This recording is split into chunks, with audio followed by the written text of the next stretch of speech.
আসসালামু আলাইকুম। আজকের সংক্ষিপ্ত টিউটোরিয়ালে আপনাদেরকে স্বাগতম। আজকে আমরা মূলত টাইটেলটা কিভাবে ডাইনামিক করতে হয় সেই বিষয়টা শিখব।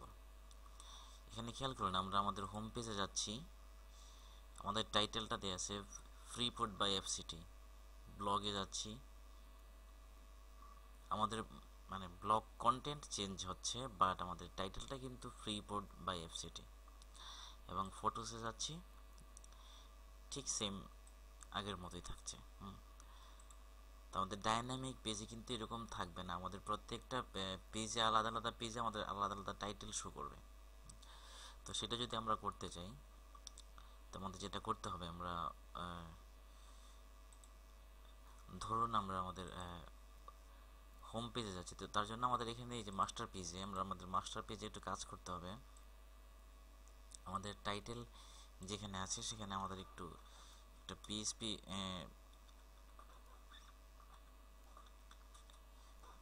ইকো করব। আমরা একটা ভেরিয়েবল একটা ইকো করে নেব। যেমন আমরা টাইটেল নামক একটা ভেরিয়েবলকে ইকো ইকো করছি। তারপর আমরা আমাদের ফাংশনে যাব এবং আমরা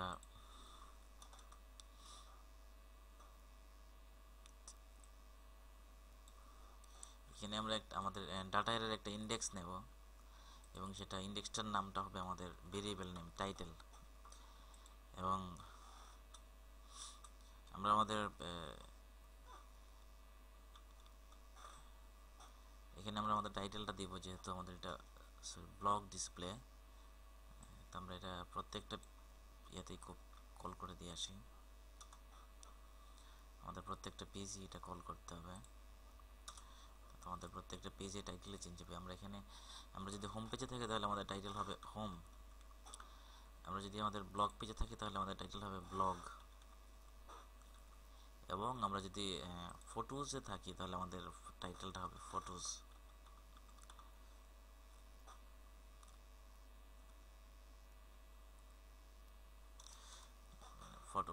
ফটোজ নামে টাইটেলটা হবে। যাই হোক, তো আমরা টাইটেলটা চেঞ্জ করে